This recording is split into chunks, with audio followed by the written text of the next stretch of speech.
নবী আলাইহিস সালামের বড় বৈশিষ্ট্য ছিল ইয়াদাতুল মারদা, অসুস্থ ব্যক্তিকে দেখতে যাওয়া।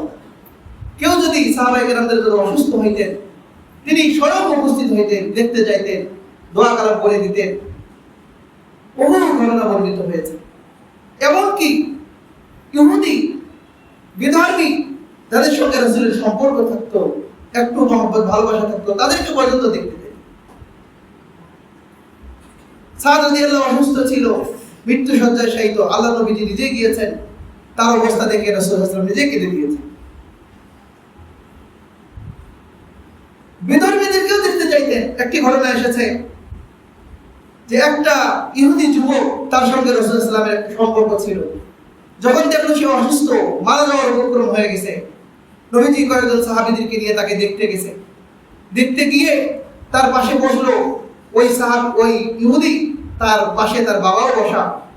নবীজি তার কাছে গিয়ে ওই সময় তার সামনে কালেমা পেশ করছে যে তুমি এই শেষ পর্যন্ত কালেমাটা পড়ে নাও, কামিয়াব হয়ে যাবে। তো ওই ইহুদির সামনে যখন কালেমা পেশ করছে, একবার সে নবীজির দিকে তাকায়, আর একবার তার বাবার দিকে তাকায়। কারণ আমার বাবা এখানে, আমি কিভাবে আমার বাপ দাদা ধর্ম ত্যাগ করে আরেক ধর্ম করুন, সারা জীবন যেটা করিনি।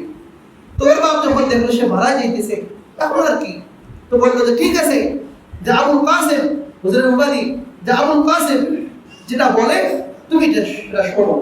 এরপরে আল্লাহ নবীজি তাকে কালেমা পাঠ করালেন, সে কালেমা পড়ে মুসলমান হয়ে গেল।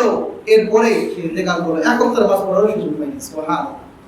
নবী আলাইহিস সালাম সেখান থেকে জানতে পারলেন, তাহলে শুকরিয়া আদায় করলেন, আলহামদুলিল্লাহিল্লাযী আনকাযাহু বি মিনান নার।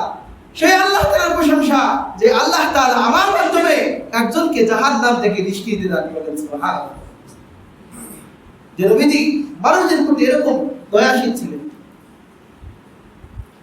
যে কোনো অবস্থায় মানুষ যেন জাহান্নামী না হয়, জান্নাতি হয়ে যায়। মানুষদেরকে